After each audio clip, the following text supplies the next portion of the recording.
ವಿಶೇಷ ಕಾರ್ಯಕ್ರಮಕ್ಕೆ ಮತ್ತೊಮ್ಮೆ ಸ್ವಾಗತ.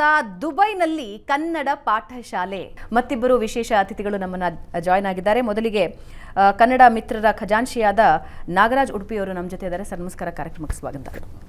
ಕಾರ್ಯದರ್ಶಿಗಳಾದ ಸುನಿಲ್ ಗವಾಸ್ಕರ್ ಅವರು ನಮ್ಮ ಜೊತೆ ಇದ್ದಾರೆ. ಸರ್ ನಮಸ್ಕಾರ, ಕಾರ್ಯಕ್ರಮಕ್ಕೆ ಸ್ವಾಗತ. ನಾಗರಾಜ್ ಅವರೇ, ಕಳೆದ ಬಾರಿ ದುಬೈನಲ್ಲಿ ನೀವು ಭೇಟಿಯಾದಾಗ ಕನ್ನಡ ಪಾಠಶಾಲೆ ಬಗ್ಗೆ ಬಹಳ ಉತ್ಸಾಹದಿಂದ ಹೇಳ್ತಾ ಇದ್ರಿ. ನನಗೆ ಆಗಲೇ ಅನ್ನಿಸ್ತಾ ಇತ್ತು, ದುಬೈನಲ್ಲಿ ಕನ್ನಡ ಪಾಠಶಾಲೆ ಈ ಪರಿಕಲ್ಪನೆ ಬಗ್ಗೆ ಕನಸು ಕಟ್ಟೋದು ನಿಜ, ಆದರೆ ಅದನ್ನು ಎಳ್ಕೊಂಡು ಹೋಗೋದಿದೆಯಲ್ಲ ಬಹಳ ಕಷ್ಟ. ನನಗೆ ಈಗಲೂ ಆ ಕುತೂಹಲ ಇದೆ, ಹೆಂಗೆ ಮ್ಯಾನೇಜ್ ಮಾಡ್ತಿದ್ದೀರಿ 10 ವರ್ಷದಿಂದ ಅಂತ? ಹೆಂಗೆ ಸಂಪನ್ಮೂಲ ಹೆಂಗೆ ಹೊಂದಿಸ್ತಿದ್ದೀರಿ ನೀವು?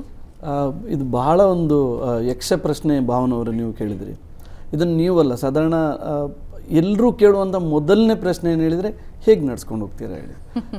ಇದರಲ್ಲಿ ನಾವು ಮಾಡ್ತಾ ಇರುವಂಥದ್ದು ಏನಿದೆ ಅಂತೇಳಿ ನಾನು ಹೇಳಲಿಕ್ಕೆ ಇಷ್ಟಪಡೋದಿಲ್ಲ. ಬಟ್ ಪ್ರತಿಯೊಂದು ಪೋಷಕರು ಮತ್ತು ದುಬೈಲಿರುವ ಎಲ್ಲ ಸಂಘಟನೆಯವರು ಎಲ್ಲರೂ ನಮಗೆ ಸಹಕಾರ ಕೊಡ್ತಾರೆ. ಈಗ ಮುಖ್ಯವಾಗಿ ನಾವು UAE ಅಂತ ನೋಡಿದರೆ ಅಬುದಾಬಿ ಕರ್ನಾಟಕ ಸಂಘ ಇದೆ, ದುಬೈ ಕರ್ನಾಟಕ ಸಂಘ ಇದೆ, ಶಾರ್ಜಾ ಕರ್ನಾಟಕ ಸಂಘ, ಹಾಗೆ ಅಲೈನ್ ಮತ್ತು ಫುಜೇರಾ ಅಂತ ಹೇಳಿದೆ.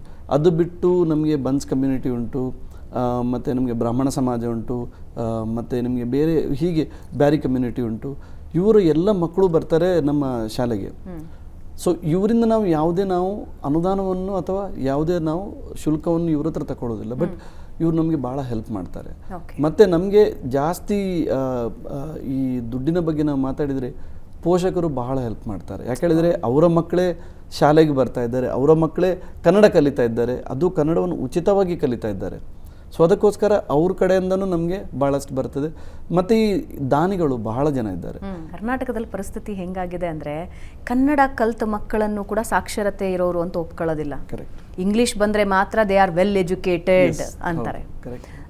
ದುಬೈನಂತಹ ಜಾಗದಲ್ಲಿ ಕನ್ನಡ ಪಾಠಶಾಲೆ ಶುರು ಮಾಡಿ ಕನ್ನಡ ಸಾಕ್ಷರತೆ ಬಹಳ ದೊಡ್ಡ ಪರಿಕಲ್ಪನೆ ಅದು. ಇದಕ್ಕೆ ಒಂದು ಸಣ್ಣ ಉದಾಹರಣೆ ಕೊಡಬೇಕಾದ್ರೆ, ಈಗ ನನ್ನ ಮಗ 1ನೇ ತರಗತಿಗೆ ಅವನು ದುಬೈಗೆ ಬಂದ ಕಲೀಲಿಕ್ಕೆ.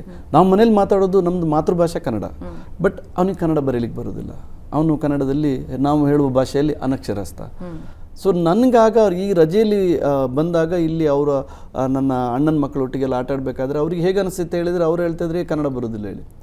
ಒಮ್ಮೆ 10 ಬಂದು ನನ್ನ ಹತ್ರ ಹೇಳಿದ, ಪಾಪ ನನಗೆ ಕನ್ನಡ ಬರೋದಿಲ್ಲ ಹೇಳ್ತಾಯಿದ್ರೆ, ಓದ್ಲಿಕ್ಕೆ ಬರೆಯೋದು. ನನಗೆ ಹೇಳಿದೆ, ನೀನು ಇದನ್ನು ಪಾಸಿಟಿವ್ ಆಗಿ ತಗೋ. ಅವ್ರಿಗೆ ಕೇಳೋದು, ನೀನು ಅರಬಿಕ್ ಬರ್ತದೆ ಹೇಳಿ, ಯು ರೈಟ್ ಅರಬಿಕ್ ಬರ್ತದೆ, ಓದ್ತಾನೆ, ಬರುತ್ತಾ ಕೇಳು, ಬರೋದಿಲ್ಲ. ಸೊ ಅಲ್ಲಿ ನೀನು ಕಲಿಯೋ ಭಾಷೆ ಅರಬಿಕ್, ಇಲ್ಲಿರೋ ಭಾಷೆ ಕನ್ನಡ. ಸೊ ಇದು ಅದೇ ಟೈಮಲ್ಲಿ ನಿಮಗೆ ಕನ್ನಡ ಮಿತ್ರರು ಈ ಕನ್ನಡ ಪಾಠಶಾಲೆ ಸ್ಟಾರ್ಟ್ ಆಯಿತು. ಸೊ ಹಾಗಾಗಿ ಈ ಕನ್ನಡ ಸಾಕ್ಷರತೆ ಬಗ್ಗೆ ಆಲೋಚನೆ ಬಂತು, ಮುಂದೋಯ್ತು. ನೀವು ಹೇಳಿದಾಗ ಈ ರಥ ಎಳಿಲಿಕ್ಕೆ ಭಾಳ ಕಷ್ಟ ಇದೆ, ಇಲ್ಲ ಅಂತೇಳಿಲ್ಲ, ಬಟ್ ನಡ್ಕೊಂಡು ಹೋಗ್ತಾ ಇದೆ. ಬಟ್ ಭಾಳ ಒಂದು ಸಂತೋಷದ ವಿಷಯ ಏನು ಹೇಳಿದರೆ, ಈ ದುಬೈಯಲ್ಲಿ 10 ವರ್ಷದಿಂದ ಒಂದು ಸಂಘಟನೆ ನಿರಂತರವಾಗಿ ಮಕ್ಕಳಿಗೆ ಉಚಿತವಾಗಿ ಕನ್ನಡ ಪಾಠಶಾಲೆಯಲ್ಲಿ ಕನ್ನಡ ಕಲಿಸ್ತಾ ಇರೋದು ಈ ಕನ್ನಡ ಮಿತ್ರರು ಮಾತ್ರ.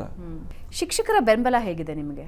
ಶಿಕ್ಷಕರ ಬೆಂಬಲ ಮೇಡಮ್, ಮೊದಲನೇ ವರ್ಷದಲ್ಲಿ ಆರಂಭವಾದ ಮೊದಲ ವರ್ಷದಿಂದ ಹಿಡಿದು ಇಲ್ಲಿವರೆಗೂ 10ನೇ ವರ್ಷದ ಕಳೆದನ್ನು ಎಲ್ಲ ಶಿಕ್ಷಕಿಯರು ತುಂಬಾ ಉತ್ಸಾಹದಿಂದ ತಮ್ಮ ಕೆಲಸ ಕಾರ್ಯಗಳನ್ನು ಬಿಟ್ಟು ವಾರದಲ್ಲಿ ಸಿಗೋ 1 ರಜಾ ಅಥವಾ 2 ದಿವಸ ರಜಾ ಸಿಗೋದ್ರಿಂದ ಅವರು ವರ್ಕಿಂಗ್ ಎಲ್ಲ ಮಾಡಿ ಅಲ್ಲಿ ಬಂದು ಅವರ ಒಂದು ನಿರಂತರ ಪ್ರಯತ್ನ ಇದೆ. ಯಾಕಂದರೆ ಈ ಶಾಲೆ ನಡಿಬೇಕಾದ್ರೆ ಶಿಕ್ಷಕರು ಬಹಳ ಮುಖ್ಯ. ಅವ್ರು ಇಲ್ದೇ ನಾವು ಇದನ್ನು ಮಾಡೋಕ್ಕಾಗಲ್ಲ. ಯಾಕಂದರೆ ಅವ್ರ ಸಪೋರ್ಟು ತುಂಬಾ ಇದೆ. ತಮ್ಮ 18 ಇಂದ 20 ಜನ ಶಿಕ್ಷಕರಿದ್ದಾರೆ. ಸೊ ಅವರ ಕಾರ್ಯವನ್ನು ಬಿಟ್ಟು ನಮ್ಮ ಈ ಶಾಲೆಗೋಸ್ಕರ ಸತತವಾಗಿ ದುಡಿತಾ ಬಂದಿದ್ದಾರೆ. ಅವರಿಗೆ ನಿಜವಾಗ್ಲೂ ಯಾವ ಒಂದು ಕೃತಜ್ಞತೆ ತಿಳಿದ್ರು ಕಮ್ಮಿನೇ ಆಗುತ್ತೆ.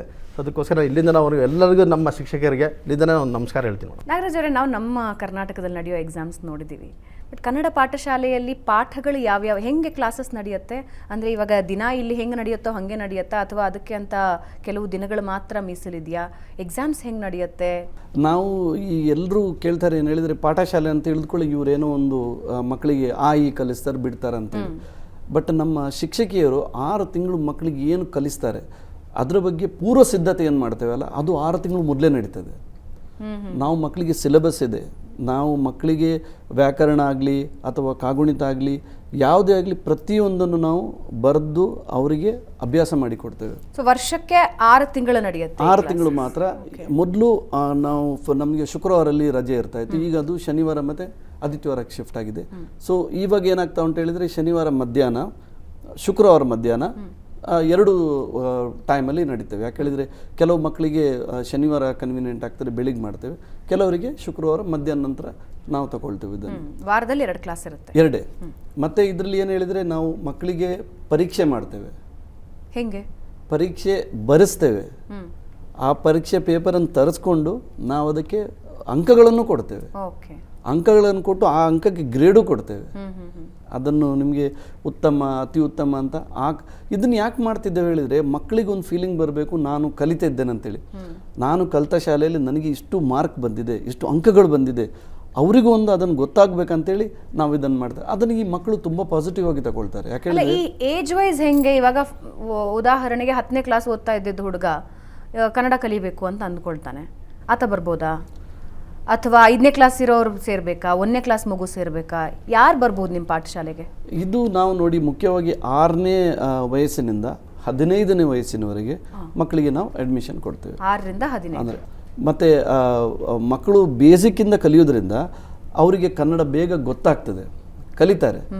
ಸೊ ನಮ್ಮದು ಈ ಒಂದು ವರ್ಷ 2 ವರ್ಷ ಕಲಿತ ಏನು ಮಗು ಉಂಟಲ್ಲ, ಸಾಧಾರಣ ಕನ್ನಡವನ್ನು ಓದಲಿಕ್ಕೆ ಬರೀಲಿಕ್ಕೆ ಅವರು ಗೊತ್ತಾಗ್ತದೆ, ಖಂಡಿತ. ಸರ್, ಅದು ಹಿಂಗೆ ಇರುತ್ತಾ? ಇವಾಗ ನಮ್ಮಲ್ಲಿ ಪ್ರಿ-KG ಇರುತ್ತೆ, UKG, LKG, first, second, third. ನಿಮ್ಮಲ್ಲಿ ಹೆಂಗಿರುತ್ತೆ ಅದು ವ್ಯವಸ್ಥೆ? ಅದೇ ನಮ್ದು ಏನು ಹೇಳಿದರೆ, ಒಂದು ಪ್ರಾಥಮಿಕ, ಮಾಧ್ಯಮಿಕ, ಪ್ರೌಢ. ಓಕೆ. ಸೊ ಇದು 3 ನಮಗೆ ಮಾಡ್ತೇವೆ. ಸೊ 1ರಿಂದ ಪಾಸಾಗಿ 1ಕ್ಕೆ, 1ರಿಂದ ಪಾಸಾಗಿ 1, ಹಾಗೆ ನಾವು ತೇರ್ಗಡೆ ಮಾಡ್ಕೊಂಡು ಹೋಗ್ತೇವೆ.